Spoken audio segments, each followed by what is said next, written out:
Cette vidéo est sponsorisée par Card Market, le meilleur site pour acheter et vendre tes cartes. Aujourd'hui, on va parler des meilleurs auras en Commander, en tout cas ceux que je joue le plus et que j'aime le plus rentrer dans mes decks. Alors je précise parce que je sais qu'il y a beaucoup de débutants qui débarquent sur la chaîne, mais les auras, c'est un sous-type d'enchantement qu'on va pouvoir attacher à certains de nos permanents et la plupart du temps des créatures. Avant, on appelait ça un enchanté quelque chose. Enchanté créature, enchanté artefact, enchanté terrain, etc. À partir de la 9e édition, ils ont simplifié tout ça en inventant le sous-type aura. Et d'ailleurs, ils ont erraté toutes les anciennes cartes enchantées quelque chose, qui possèdent elles aussi désormais le sous-type aura. Le plus gros défaut des auras, c'est qu'elles donnent l'opportunité à nos adversaires de faire du 2 pour 1. Le 2 pour 1, c'est quoi? Ça veut dire qu'avec une carte, je peux gérer 2 de tes cartes. Par exemple, si je veux enchanter ma créature avec une aura, si en réponse mon adversaire décide de tuer cette créature, bah avec une carte il aura tué ma créature et en plus la résolution de l'aura ne fonctionnera pas parce qu'elle ne pourra plus s'attacher à la créature sur laquelle j'avais prévu de l'attacher. Et puis pareil, hein, une fois qu'on a réussi à attacher notre aura à un de nos permanents, si jamais l'adversaire gère ce permanent, l'aura va au cimetière également, c'est donc du 2 pour 1. Et les auras, bah, c'est pas uniquement des sorts de boost qui vont ajouter un petit mot-clé à notre créature. Alors attention, hein, ce type d'aura ça peut être très bien, d'ailleurs on va en voir quelques-unes, mais c'est surtout fort dans les decks Voltron. Vous verrez, je vais vous montrer plein d'auras qui font plein d'effets différents pour pas cher, en tout cas beaucoup moins cher que pour les équipements, même si c'est vrai que les équipements restent sur le champ de bataille, et notre adversaire fait pas du 2 pour 1 s'il nous gère la créature qui est équipée, contrairement aux auras. Allez c'est parti. Et on va commencer avec plein de petits piocheurs pour 1, généralement dans la couleur bleue, mais pas que. Ici on a Recherche de combat, qui est une carte que j'adore. Pour seulement 1 bleu, la créature enchantée a, à chaque fois que cette créature inflige des blessures de combat à un joueur, piocher une carte. Et en plus de ça, si la créature est légendaire, alors ça tombe bien, dans Magic maintenant il n'y a plus que ça des créatures légendaires, et de toute façon on joue dans un format où on a forcément des créatures légendaires, et bah la créature gagne +1/+1 et a la parade 1, donc ça la protège quand même pas mal, parce que c'est vrai que rajouter des auras sur une créature, c'est aussi lui rajouter une cible sur la tête, donc là le petit parade 1, il est quand même le bienvenu. Généralement ces petits auras là pour un mana bleu vont faire énormément piocher. Il suffit qu'on ait la moindre créature avec une petite capa d'évasion, le vol, la menace, ou même que notre commandant vole tout simplement. Bah clairement pour un mana, on va piocher plein de cartes pendant la partie, donc c'est vraiment trop fort. Curiosité que je joue aussi, hein, quand même passe sous la main, et que je construis un deck avec du bleu dedans, généralement bah, je la rentre. Et d'ailleurs tout ce qui est curieux en aura fait piocher, parce qu'on a aussi Obsession Curieuse, qui est très forte aussi dans le genre, sauf qu'en plus ça rajoute +1/+1 à la créature, ce qui est pas négligeable. Le seul petit malus, c'est qu'on est obligé d'attaquer avec la créature, sinon on doit sacrifier l'obsession curieuse. Mais généralement, quand on a une créature qui est équipée d'un aura qui fait piocher, on va attaquer à chaque tour si possible. Et encore une fois, généralement, on va enchanter une créature qui a une capacité d'évasion, et donc il y a peu de raisons de pas attaquer, quoi. Toujours une aura curieuse avec curieuse enquête pour un bleu, toujours, qui va donner +1/+1. Et cette fois, au lieu de vous faire piocher quand la créature connecte, ça va créer un jeton indice. Donc en fait, dans les decks artefacts qui proc sur la création d'artefacts, ou tout simplement si vous avez moyen de boui-boiter avec vos artefacts, c'est dans certains cas plus intéressant d'avoir un jeton artefact que de piocher directement. Bon, c'est quand même un peu moins intéressant parce que dans tous les cas, faut payer 2 derrière, mais on sait jamais, hein, ça reste une bonne carte. Toujours une carte du même genre, mais que je vois un peu moins, mais qui dans certains cas est peut-être plus forte, c'est Forme Aqueuse. Pour un bleu, la créature ne pourra plus être bloquée. Donc ça, dans les decks Voltron, c'est extrêmement puissant. Et quand ça attaque, donc cette fois, même pas besoin de connecter en face pour pouvoir proc l'effet, on va faire un regard 1. C'est-à-dire qu'on va regarder la carte du dessus de la bibliothèque, la laisser au-dessus ou la mettre sous la bibliothèque. Donc c'est pas aussi fort que piocher, mais ça permet quand même un petit peu de surveiller ce qu'on a au-dessus de la bibliothèque. Hein. Enfin, surveiller, de faire le tri un peu, parce que du coup ce mot a un vrai sens maintenant dans Magic. Et puis là, bah, dans Marvel, ils ont révélé encore une carte du même genre qui est Super Intelligence. Cette fois, il n'y a même plus besoin d'attaquer ou de connecter avec un adversaire. Si on possède tout simplement la créature qui est enchantée par Super Intelligence au début de notre tour, on va piocher une carte. Alors certes, on ne pourra pas piocher pendant le tour où on l'enchante, c'est ça aussi qui est intéressant, hein. Pour seulement un bleu, on enchante la créature, phase d'attaque, et on est reward immédiatement en fait avec la pioche. Là il va falloir attendre un tour, entre temps peut-être que la créature peut être gérée, peut-être qu'on en aura besoin pour bloquer, enfin je sais pas, donc c'est pas non plus du power creep directement, mais le fait qu'on ait même plus besoin de rien faire avec la créature pour que ça fasse piocher à chaque tour, Alors, c'est un petit peu costaud quand même. Alors on n'a pas que le bleu qui fait ça, Sens à vif pour un vert qui fait exactement la même chose que Curiosité. Alors ça c'est sorti à l'époque du bloc Time Spiral, où ils avaient justement un petit peu twisté la roue des couleurs. Et selon moi, ce qui est la meilleure carte du genre, qu'est-ce qu'il y a de mieux encore que de piocher ? Et bah c'est de piocher et de ramper directement avec fusion avec la nature. Quand la créature va toucher, on va chercher dans notre bibliothèque un terrain basique, donc c'est comme si on piochait finalement, sauf qu'au lieu de le mettre dans notre main, et bah il va arriver directement sur le champ de bataille engagé. Ensuite on mélange la bibliothèque classique. Donc en fait à chaque fois qu'on va connecter avec la créature enchantée, on va piocher et ramper d'un terrain. C'est extrêmement puissant, extrêmement fort, c'est littéralement ce qu'on cherche à faire avec l'épée de l'animiste, qui certes se joue dans tous les decks, booste un petit peu la créature, et je rappelle effectivement que les équipements restent sur le champ de bataille si la créature se fait gérer, mais clairement si vous avez accès au vert dans le deck, faut pas hésiter à ajouter fusion avec la nature, c'est pour seulement un mana vert, c'est extrêmement puissant. On n'a pas fini avec les petites auras qui font piocher. Perspicacité ahurissante, alors cette fois ça coûte 2, voilà, ça coûte Azorius, mais la créature, en plus de piocher si vous connectez avec, va gagner +1/+1 et le lien de vie.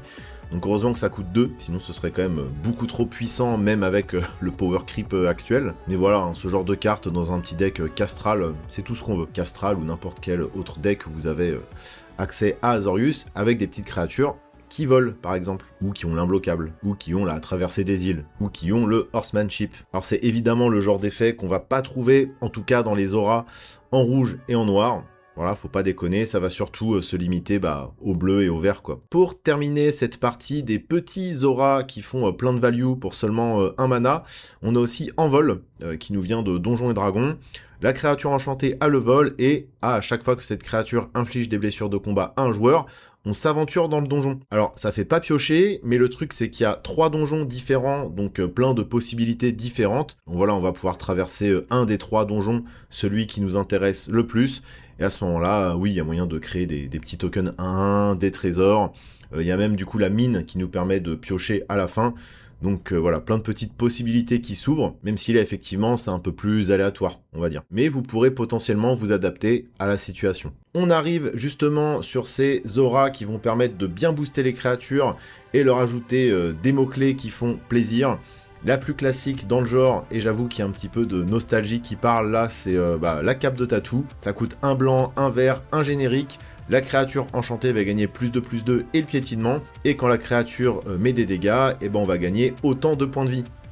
Petite précision, ce n'est pas le lien de vie, ce n'est pas wordé comme le lien de vie, ce n'a pas été erraté avec le mot-clé lien de vie, donc ça veut dire qu'on peut le doubler avec le lien de vie. Vous avez une 5/5 qui touche, et ben vous gagnez 2 fois 5 points de vie, donc 10 points de vie. Si vous arrivez par exemple à mettre la cape de tatou sur une créature qui a le lien de vie, ou si vous arrivez en plus avec un marteau loxodon par exemple à lui donner le lien de vie, vous allez gagner à chaque fois le double de PV, donc c'est extrêmement puissant, j'adore cette carte. En plus, à l'illustration originelle, on a Paolo Parente. Je possède une cape de tatou qui date de mon enfance, qui est signée par Paolo Parente, donc oui, il y a un peu de nostalgie qui parle sur cette carte. C'est pas le seul aura qui permet de, entre guillemets, doubler comme ça le lien de vie. On a Liaison Psychique aussi, qui pour seulement un blanc, va faire pareil que cap de tatou, donc ça va doubler le lifelink. Et on a ça Darkside, donc qui nous vient de Chaos Planaire, toujours dessiné en revanche par Kev Walker, hein. Les deux cartes, la version lumineuse et la version plus sombre sont toutes les deux dessinées par Kev Walker, qui fait exactement le même effet. Voilà. Donc ça c'est des petites auras qui sont vraiment pas à sous-estimer, et d'ailleurs de manière générale le gain de points de vie je trouve à Magic est un peu sous-estimé. Moi quand j'ai commencé Magic on me disait oui gagner des points de vie c'est pas si important, le but c'est de fumer le mec en face, mais il se trouve qu'en Commander c'est un peu sous-estimé, et moi j'aime beaucoup gagner des points de vie, et d'ailleurs ça m'a sauvé la mise plus d'une fois, hein. Beaucoup de games dans ma carrière de joueur se sont joués à quelques points de vie. On a Boucle Spirituelle pour un blanc, un générique qui fait exactement la même chose, sauf que si elle est amenée à aller au cimetière, elle va revenir dans notre main à la place.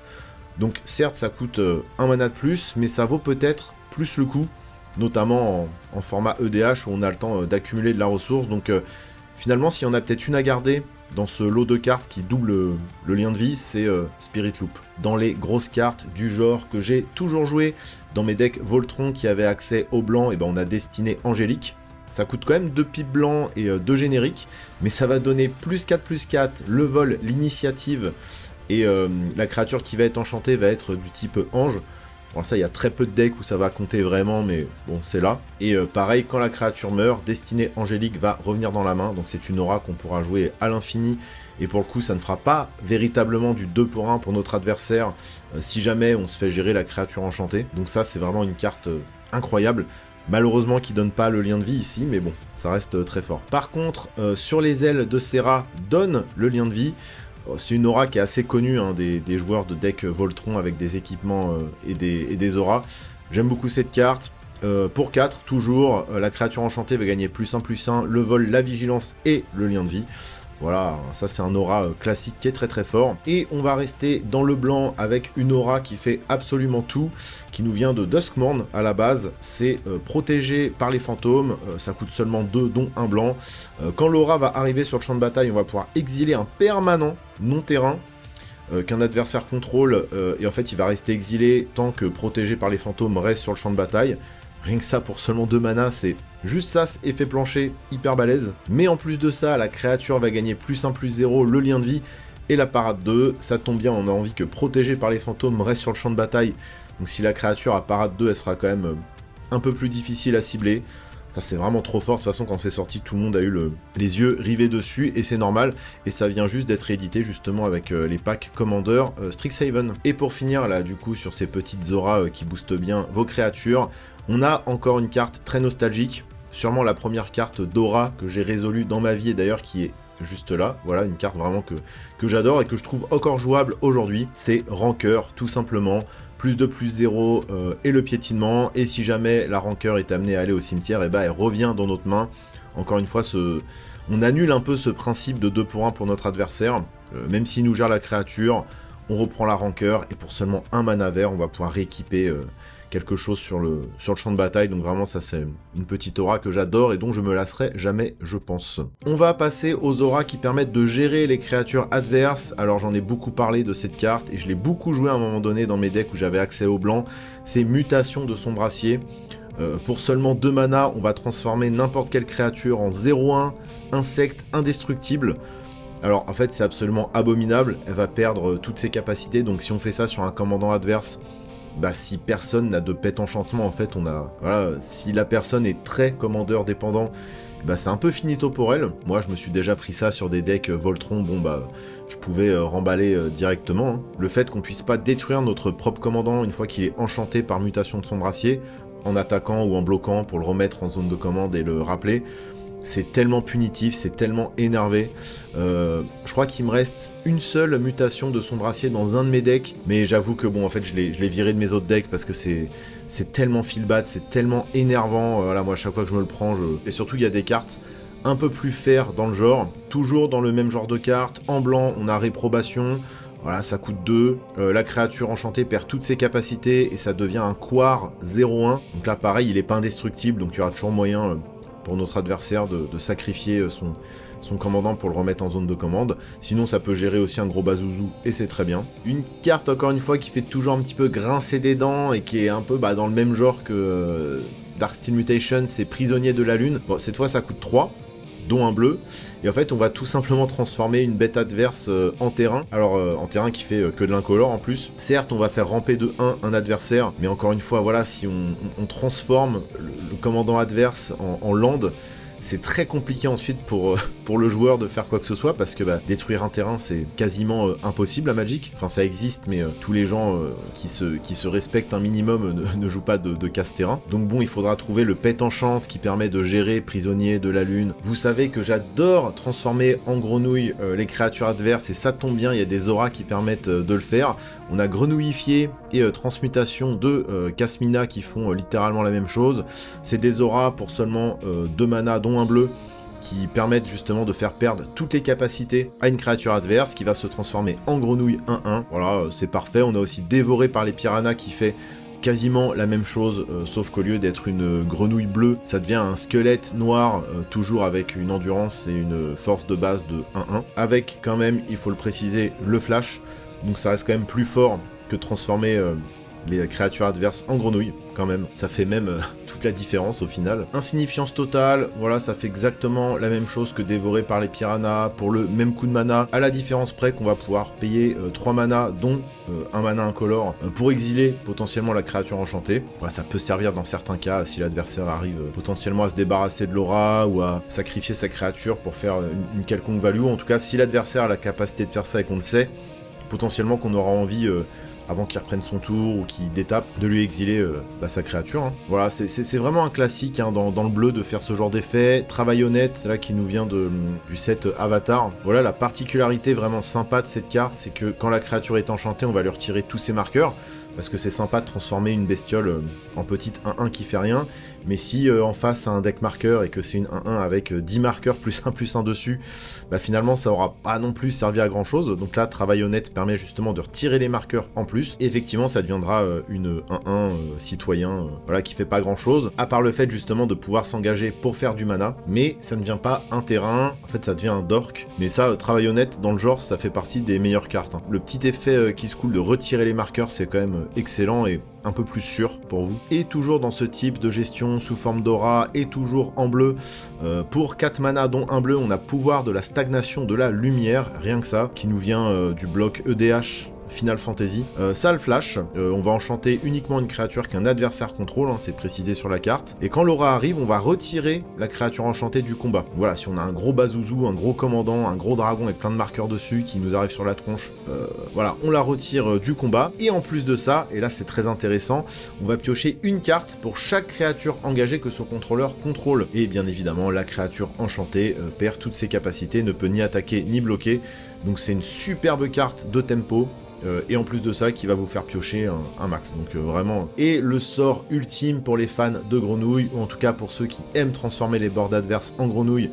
et voilà, c'est pas la première fois que je vous en parle, on a Trompe d'eau amphibienne, ça coûte 3 mana, ça a le flash, ça a le déluge, ça veut dire qu'on va copier ce sort pour chaque sort qu'on a lancé dans le tour, et la créature enchantée perd toutes ses capacités et est une créature bleue grenouille avec une force et une endurance de base de 1-1. Et alors là, c'est pas que jusqu'à la fin du tour, hein, comme facétie du polymorphiste dont je vous ai déjà parlé, c'est sa version upgrade parce que c'est sous forme d'aura.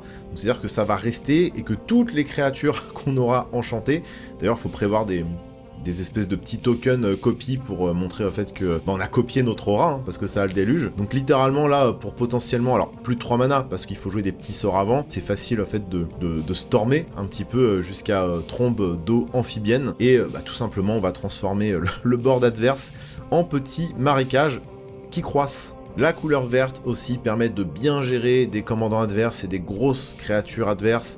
On a notamment la transformation de Kenris qui déjà se remplace parce que quand elle arrive sur le champ de bataille, on pioche une carte. Ça fait déjà très plaisir. Et la créature enchantée va perdre toutes ses capacités et ça va devenir une 3-3 élan. Pareil pour l'unification, ça nous vient du vieux Lorwyn, ça coûte 2 dont 1 vert. Et la créature enchantée va devenir un Sylvain 0-4. Pareil, je trouve que c'est encore pire, même si ça bloque un peu mieux. Et la pire carte dans le genre en vert, qui est littéralement comme prisonnier de la lune, hein, finalement. Chant des dryades, ça coûte 3, dont 1 vert, et on va transformer un permanent adverse en terrain forêt incolore. Voilà, donc on peut transformer, je sais pas, un Emrakul, tiens, en forêt, qui ne fait rien, voilà. Emrakul peut être une lune, mais peut-être aussi une forêt. Voilà, moi c'est le genre de carte, je préviens un peu quand même à l'avance, parce que quand moi je me la prends, je sais que ça peut être, selon ce que je joue, très feel bad. Alors la couleur noire ne permet pas trop de faire ce qu'on vient de voir, mais il y a quand même des petites auras qui permettent de bien calmer les grosses créatures adverses. Je pense à Vision de Brutalité, ça coûte 2, dont 1 mana noir, même si le sort a la carence, donc techniquement le sort n'a pas de couleur, mais voilà, vous jouez dans des decks noirs. Bon, la créature ne peut pas bloquer, ça c'est pas le plus important c'est qu'à chaque fois que la créature enchantée inflige des blessures, son contrôleur perd autant de points de vie. Donc si vous mettez ça sur le gros bazouzou adverse, vous inquiétez pas que votre adversaire il aura pas trop envie d'attaquer avec, ça peut presque annuler les attaques de cette créature. Encore une fois, ça dépend de la situation. C'est une carte qui est un peu plus situationnelle, c'est pas aussi radical que ce qu'on a vu avant, mais dans certains cas, ça peut vraiment faire chier l'adversaire. Et on a Veine en lambeaux, qui pour 2 mana, toujours dont un noir, fait quasiment la même chose, sauf que en plus, on peut le jouer en instant. Voilà, c'est la seule différence. Et puisqu'on est sur le noir, moi il y a des petites auras que j'adore et que je joue dans beaucoup de decks, même presque dès que j'ai accès au noir, j'en rentre au moins une ou deux. Là j'ai Forme Fantôme de Kaya, ça coûte un noir, et c'est un aura qui va permettre d'enchanter un Planeswalker ou une créature que l'on contrôle, et quand le permanent enchanté meurt ou est mis en exil, et ça c'est important parce que c'est aussi la seule carte qui voit l'exil, et bah on renvoie cette carte sur le champ de bataille sous notre contrôle. Voilà, c'est une des protections les plus ultimes je pense, surtout dans les decks Voltron, on est dépendant souvent d'une seule créature. Voilà, le seul petit souci qu'il y a, et moi notamment je l'ai eu avec Shredder, c'est que certes ça va sauver notre créature, mais elle va perdre ses marqueurs, parce que la créature meurt quand même, ou est mise en exil quand même, et revient ensuite, donc elle a le temps de perdre ses marqueurs entre temps, malheureusement. Alors pour un mana noir à Magic, voilà des cartes qui permettent justement de ramener une créature qui meurt, beaucoup moins qui part à l'exil pour le coup, mais généralement ça marche si la créature elle meurt. Il y en a pas mal, il y en a à peu près une petite dizaine dans Magic, mais c'est principalement des instants. Là, ce que j'aime bien avec Forme Fantôme de Kaya, c'est qu'on va pouvoir jouer entre guillemets mana efficient. Une fois que la créature est enchantée, elle est là, on n'y touche plus, on a utilisé notre mana, et si les adversaires ont envie de gérer ma bête, ils vont devoir se concerter pour voir ce qu'il est possible de faire. Certes, c'est toujours rassurant d'avoir un petit instant en main pour seulement un mana noir qui va nous permettre de sauver notre bête, mais en fait le problème c'est qu'on est quand même obligé de garder ce mana noir. Alors ok, en commandeur on accumule beaucoup de ressources, mais moi à la limite je préfère utiliser mon mana au moment où je peux le faire, où j'ai les moyens de le faire. Ma créature elle est enchantée. On a la version un peu upgrade de ça, mais malheureusement encore une fois, la carte se fout de l'exil. Ça regarde que les créatures qui meurent. C'est arrivé avec les packs EDH Strixhaven, c'est loyauté variable. Voilà, c'est une aura qui coûte 2, dont un noir, qui a le flash, ça c'est pas mal. Donc on peut quand même la garder en réponse en main par rapport à Kaya's Form, où là on est obligé de la jouer en rituel. Et en plus, elle a duplication. Ça veut dire qu'on va pouvoir copier le sort autant de fois que l'on paye la duplication. Ça veut dire qu'on va pouvoir potentiellement sauver ou protéger plusieurs bêtes d'un coup. Voilà, quand la créature enchantée meurt, on la renvoie sur le champ de bataille sous notre contrôle. On peut même le faire chez des créatures adverses d'ailleurs. Ça, c'est assez marrant. Généralement, on a envie de sauver notre créature, notre commandant ou notre board. Mais voilà, s'il y a beaucoup de bêtes en face qui sont amenées à mourir et qu'on a suffisamment de mana pour dupliquer autant de fois la loyauté variable, ça peut être très drôle. Dans ce qui permet toujours de protéger nos créatures avec des auras, on a évidemment toutes les cartes qui ont l'armure d'ombre, anciennement armure totémique. Une de mes préférées dans le genre, ça va être Ombre d'ours, ça coûte 4, dont 2 verts.